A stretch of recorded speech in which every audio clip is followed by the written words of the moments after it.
Joining us, this is the France 24 debate. Incumbent Nicolas Sarkozy announcing that he is running for a second term as president, and this as he trails in the polls. And with us talking about it from the conservative ruling UMP party, Charles Givadinovich. Good evening. Also with us, Socialist Senator Hélène Conway-Mouret, Patrick Jarraud, who's running all the political coverage for France's broadsheet of record, Le Monde. And joining us from Brussels, Nicolas Begert, who's a communications consultant, and from the University of Salford, Jocelyn Evans, who's the one who's responsible for what you'll find at the blog on French politics, 500signatures.com. Just before the break, we were talking about Nicolas Sarkozy's strategy going with alongside Angela Merkel on the campaign trail. Nicolas Begert, smart move or not? Well, Nicolas Sarkozy really likes this sort of co-branding of brand partnership, if you look at it. Having famous people openly supporting him, you could see that in the campaign in 2007 and now also on the international stage. Well, the thing is that this strategy could also backfire in a way, because the French voters could have the feeling to be literally patronized by Germany. But it is clear that with Angela Merkel, he clearly wants to show that he's the respected man on the international stage and that he's got really the international aura needed. And we were talking a little bit earlier about the personalities of Nicolas Sarkozy, because there are different personalities that he's using all over and that he has used all over his term as a president. There are clearly two fronts now that will be tackled for the campaign. The first one is, of course, the National Front. We saw that trying to win voters from Marine Le Pen. But the other one is also to appear as crisis manager. He wants to be the crisis manager, and he wants to show that in a moment of crisis that we are facing today, it is not a normal candidate like François Hollande is trying to portray himself that you need, but it's an omnipresident like we had in the past 5 years that you need to tackle this crisis. All right. Hélène Conway-Mouret, his socialist rival, went to the party convention of Germany's opposition party, the SDP. The problem is you could say for François Hollande, is that in a lot of those countries in Europe that are going to be helping to solve the crisis, well, the left right now is in the opposition. Of course, yes. That's why it's obviously a huge handicap. I mean, we've seen Nicolas Sarkozy as a candidate for some time, even though he hadn't declared himself. I mean, it was very obvious that he targeted some events that obviously would benefit a candidate and obviously be part maybe also of what he should be doing as a president. But of course it is a handicap. That's why the Socialist Party has to change its attitude of being in the opposition, and that's why an awful lot of work has been achieved in presenting a program which I think it has been criticized in the past few weeks by the UMP and others, of course. But it was the first one that was presented, and one would have expected the UMP to come forward with saying, look what we have achieved in the past 5 years, and this is what we're defending, this is what we're building on. This hasn't come yet. So they're not running. They're not so running on the their UMP record. is like being in the opposition already, in criticizing every figure that has been presented. Because what one has to say is that unlike the past campaigns, I suppose in the past, and we have an expert here, the socialist program has been costed, and that's quite important. That I think François Hollande is really presenting himself as a stable man who is presenting proposals that he wants to deliver. We can see live images there of François Hollande, who's staging a campaign rally in the French Norman city of Rouen. You can see his hair sort of greased back. He's a bit like Jacques Chirac and François Mitterrand in their day when they started to run for president. It's also about making yourself look a bit presidential. I want to ask you, Charles Givadinovich, we have talked about Speedy Sarko, the omnipresident, as we've said during this discussion. Is there a bit of a burnout factor? Because it's been guns a-blazing for 5 years now. Well, there's no burnout factor. Because I think that today, if you look, well, we will have to look at Nicolas Sarkozy's in a few minutes, but if you look, you will see someone who is going to be rather calm, steady, and prepared. Prepared because today so trying to shed that image of being Speedy Sarko. Well, he was speedy as a president. Now he is the candidate with values. He is the candidate with a team. We will have Nathalie Kosciusko-Morizet, who is the Minister of the Green Business, who is going to be the spokesman of the campaign. We will have a young generation coming behind her to be also a spokesman. So I think he is the president also of the future. And if you look at the motto, which is a strong France, you will see that it's very important. And I think it's describing the future. And if you look at both terms, France and strong, I think it will be a good resume of our campaign and of our values. A strong France. Let me ask you on that score, Nicolas Picard, what do you think of that as a slogan? I think, what is it? The opposition is change is now. A strong France. Is that a good campaign slogan? Well, it is, of course, something that French people want to hear. And it is a little bit contrasting with what Nicolas Sarkozy has shown us so far in his appearances together with Angela Merkel, that in a way it is a double candidacy, Merkel-Sarkozy. So to be the candidate of a strong France requires that he really becomes in a way independent, maybe also from this sort of support. And it is true that you were talking about speedy Sarkozy. But in 2007, Sarkozy's ability was really to incarnate action, leadership, and to be perceived also as a true energizer, and this really mattered. Now, today, I hear very well that his style has changed and he's much more calm than in the past. But that is maybe a factor that will be a little bit tricky for him, because he will have to convince on that. Patrick Jarraud, is this a new Nicolas Sarkozy?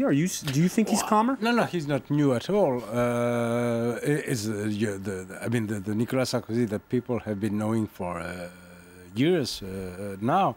And obviously, we see in the polls that most French people want really to get rid of him.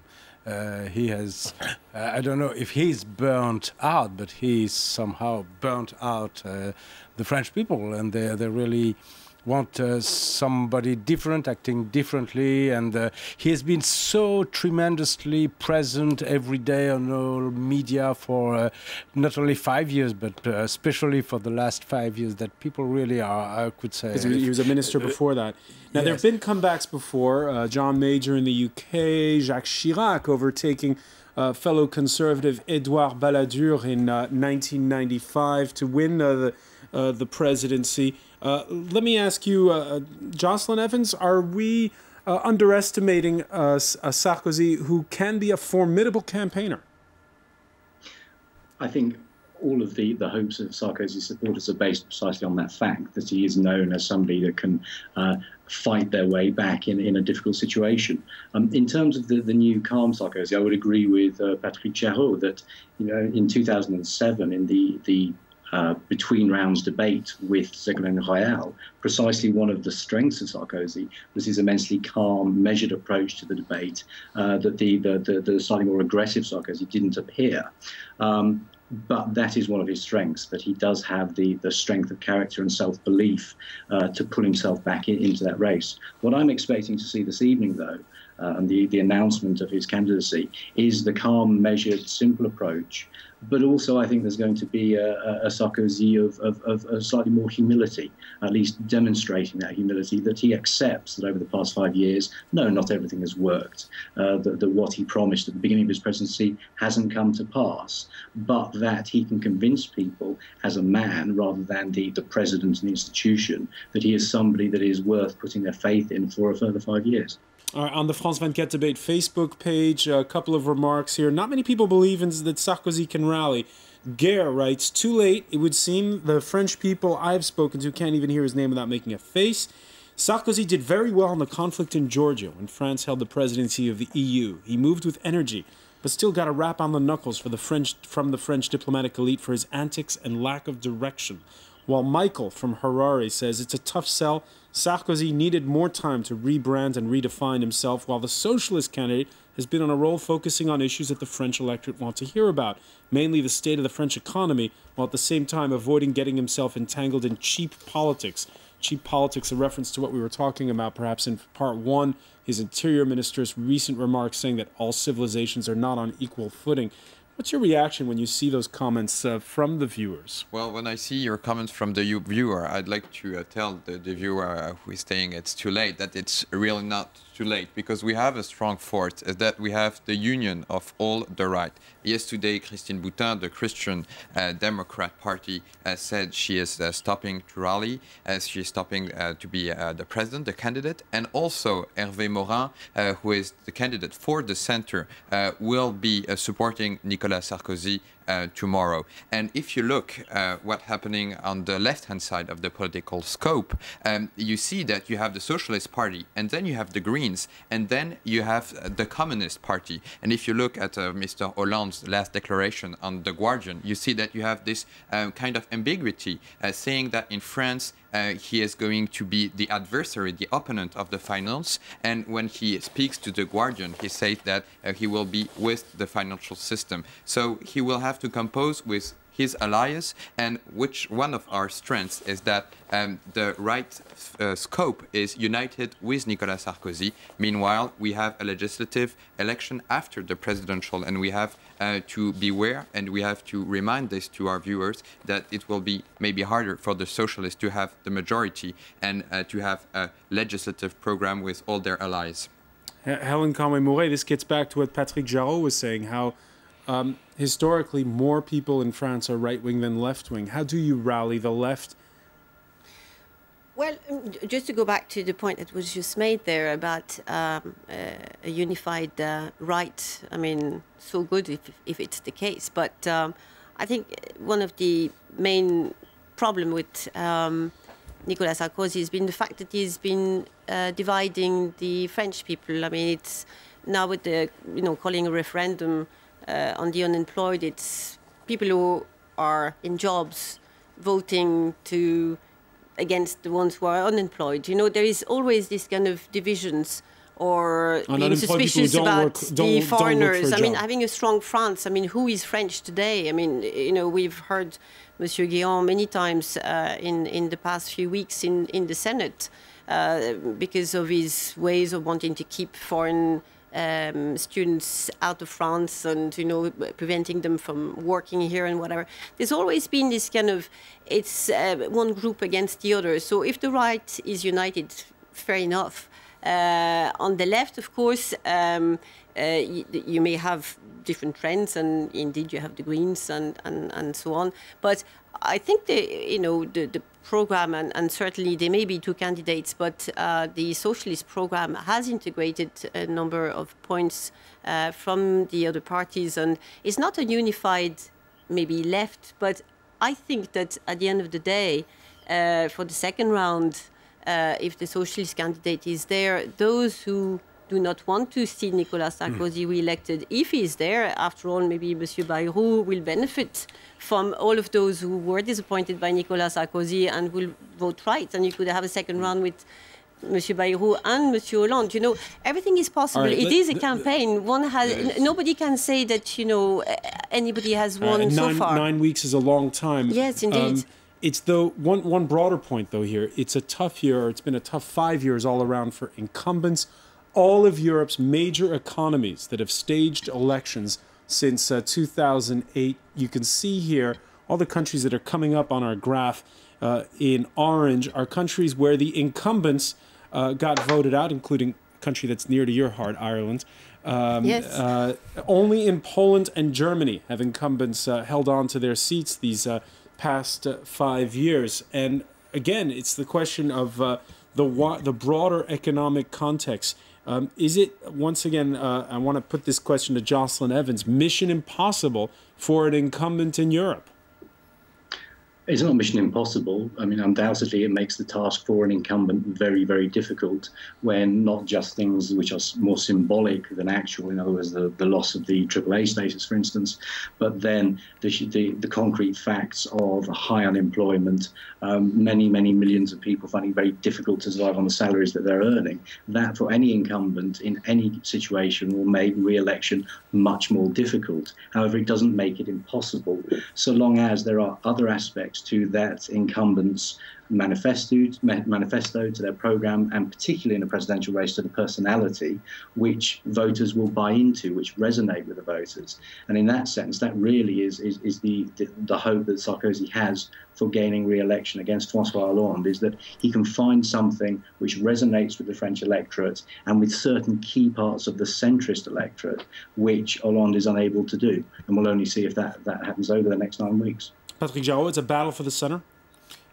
Yes, I think that, François Hollande is basically in the same position as Mariano Rajoy, who is now the president of the Spanish government, was during the campaign in Spain. Rajoy, who is on the left, from the right, defeated Zapatero, who was the socialist, the head of the government, socialist head of government. Just saying the least. His program was very short, and he said he led a minimal campaign just because, for the reason you said, because the position of the incumbent was almost impossible to hold, and that's probably what will happen to Nicolas Sarkozy.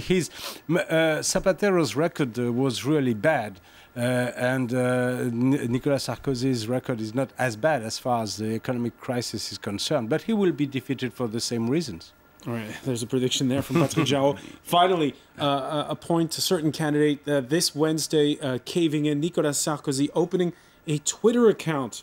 Nicolas Picard, very quickly, because we're almost out of time. What does that say about the candidate? 9 weeks to go, and he opens a Twitter account only now. Is that just... Does that reflect more on the candidate or on France and its use of social networking? Well, of course, I mean, the situation is slightly different than it was in 2007, where you had Ségolène Royal, who really, for the first time, was using social media to gather voters. And also, as you remember, she was a little bit left out of the Socialist Party. So she had really to build something, and collaborative democracy, participative democracy were terms that were heard and used for the first time. Now, the panorama has changed a little bit, and social media and the internet is really the new battleground for political candidates. A big battleground, and we're going to have to leave it there. But I want to thank you, Nicolas Picard. I want to thank Jocelyn Evans for joining us from the University of Salford, Charles Ginovinovich, Patrick Jarraud, and Helen Conway-Mouret for being with us. And we want to thank you for being with us here in the France 24 debate. Stay with us. Coming up next, it's Time for Business. That'll be hosted by Tom Burgess-Watson.